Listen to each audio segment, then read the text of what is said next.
तो दोस्तों आज मैं आप लोगों को हरों का प्रमेयकरण करने का तरीका बताने वाला हूँ, जो कि आप लोग ध्यान से देखेंगे। ठीक है, तो किसी भी संख्या का हरों का प्रमेयकरण का क्या अर्थ होता है? तो अर्थ ये इस प्रकार होता है कि नीचे में जो भी रूट में हो वो रूट नहीं दिखना चाहिए, यानी रूट नीचे का किसी भी तरह से वो गायब हो जाना चाहिए। तो उसका क्या तरीका है? तो आपको जब इस तरह से डिजिट में अगर दिया जाए तो आपको कुछ नहीं करना है, सिर्फ आप इस संख्या को ऊपर और नीचे दोनों तरफ गुना कर दीजिए। उस क्वेश्चन को लिख दिए, ठीक है, और इसको जो है ऊपर और नीचे जो है मल्टीप्लाई कर दीजिएगा। अपने आप जो है ये रूट गायब हो जाएगा। कैसे? तो देखिए, एक में रूट 2 से गुना करेंगे तो रूट 2 का 2 हो जाएगा, क्लियर। और रूट 2 में रूट 2 से गुना करेंगे तो 4 होगा। 4 का कितना निकलेगा? बाहर 2, यानी कि बाहर निकालने का क्या तरीका है? इसका डबल होना चाहिए। डबल होता है तो वो बाहर निकल जाता है, जो मैं बता चुका हूँ। तो ये हो गया हरों का प्रमेयीकरण। क्या कितना आसान है? बहुत आसान है।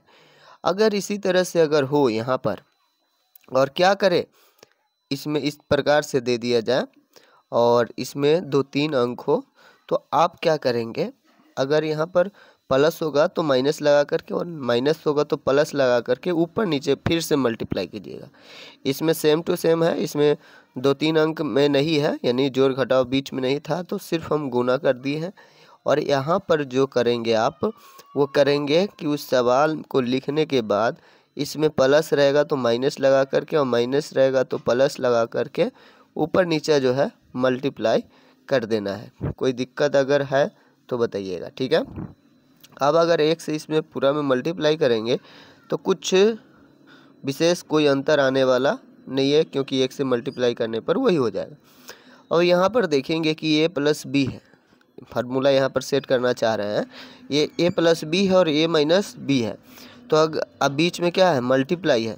तो अगर ए प्लस बी होता है और ए माइनस बी होता है और मल्टीप्लाई करना होता है, तो ए स्क्वायर माइनस बी स्क्वायर लिख देते हैं, बात हो जाता है क्लियर। यानी कि इसका स्क्वायर में से इसका स्क्वायर घटा देते हैं तो वही आंसर हो जाता है। तो हमारे पास क्या है? 2 है, तो 2 का स्क्वायर में से रूट 3 है बी की जगह पर, तो रूट 3 के स्क्वायर को क्या करेंगे? घटा देंगे, तो हमारा फाइनली जो है आंसर आ जाएगा।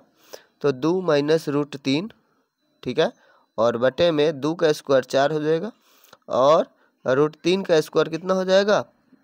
ये 9 हो जाएगा। 9 का बाहर निकलेगा 3, ठीक है। तो यहाँ पर आपका फाइनली जो आंसर आएगा वो, क्योंकि यहाँ पर अभी एक स्टेप और बढ़ने वाला है कि 4 में से 3 गया तो कितना बचेगा?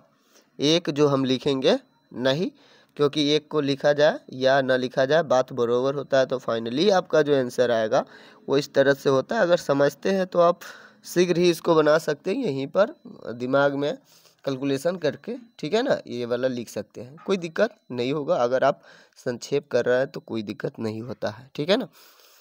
फिर आगे की तरह अगर हम बढ़ें तो अगला जो सवाल है वो कुछ इसी प्रकार है ना। तो इसका आंसर जो है, जैसा ये सवाल है वैसा ये है, इसलिए इसका जो है आंसर आप लोग कमेंट में बताइएगा। और अगला जो है एक स्टेप और है ना, और जो कि इम्पोर्टेंट है। यहाँ पर जो है दोनों तरफ जो है इस प्रकार से दिया हुआ है, तो इसका कैलकुलेशन कैसे करेंगे? तो सबसे पहले जो है इस सवाल को लिख देंगे। लिखने के पश्चात क्या करेंगे? ये माइनस लगा हुआ है तो प्लस लगा करके ऊपर नीचे गुना कर देंगे, ठीक है। कैलकुलेशन आपको आनी चाहिए, अगर नहीं आ रहा है तो मेरे चैनल से जुड़ जाइए। मैं यहाँ पर कैलकुलेशन का बहुत सरल तरीका बताते रहता हूँ, और चैनल पर है भी, ठीक है। तो 5 प्लस रूट 6 जा कर के देख सकते हैं। तो यहाँ पर जो है, अब यहाँ पर a प्लस बी देख रहे होंगे और a प्लस बी देख रहे हैं, यानी कि a प्लस बी है और a प्लस बी है, और मल्टीप्लाई करना है तो क्या होगा?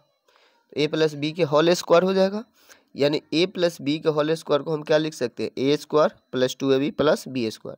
तो हमारे पास a स्क्वायर के जगह पर 5 है, तो 5 का स्क्वायर माइनस 2, a के जगह पर हमारा 5 है, अब b के जगह पर हमारा रूट 6 है, ठीक है, और प्लस में बी स्क्वायर है, बी के जगह पर रूट 6 है, इसका स्क्वायर है, ठीक है। कैलकुलेशन हो गया। यानी फार्मूला लगा दिए हम लोग। अगर यहाँ तक आपको क्लियर दिख रहा हो तो ठीक है।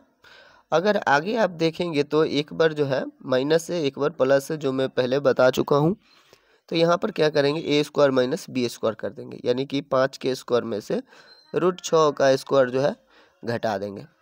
आगे अगर कैलकुलेशन अगर हम करते हैं तो आप देखेंगे कि √5 का स्क्वायर 25 हो जाएगा, माइनस 5 दूनी 10 √6 हो जाएगा, ठीक है। और यहाँ √6 का स्क्वायर 36 होगा, जिसमें से बाहर निकलेगा 6, ठीक है। आगे अगर बढ़ेंगे तो नीचे का कैलकुलेशन करेंगे तो 25 और √6 का स्क्वायर हो जाएगा 36 और बाहर निकलेगा 6। अगर किसी प्रकार के डाउट है तो बताइएगा, ठीक है। कितना है यहाँ पर 25 और 6 कितना हो जाएगा 31 माइनस 10 √6 बटा में कितना आ जाएगा 25 माइनस 6 यानी 19, ठीक है। तो ये जो है आपका आंसर आ गया, कितना आ गया। और सॉरी, यहाँ पर पूरा जो है गलत हो गया। यहाँ पर क्या गलत हुआ है, कुछ गलत नहीं हुआ। यहाँ पर मैं नहीं चाहूँगा कि ये वीडियो को फिर से बनाऊँ, क्योंकि यहाँ पर थोड़ी सी गलती हुआ है कि a+b और a+b का whole square a² minus 2ab नहीं होता है, बल्कि a² + 2ab + b² होता है। यहाँ पर माइनस मिस से हो गया है।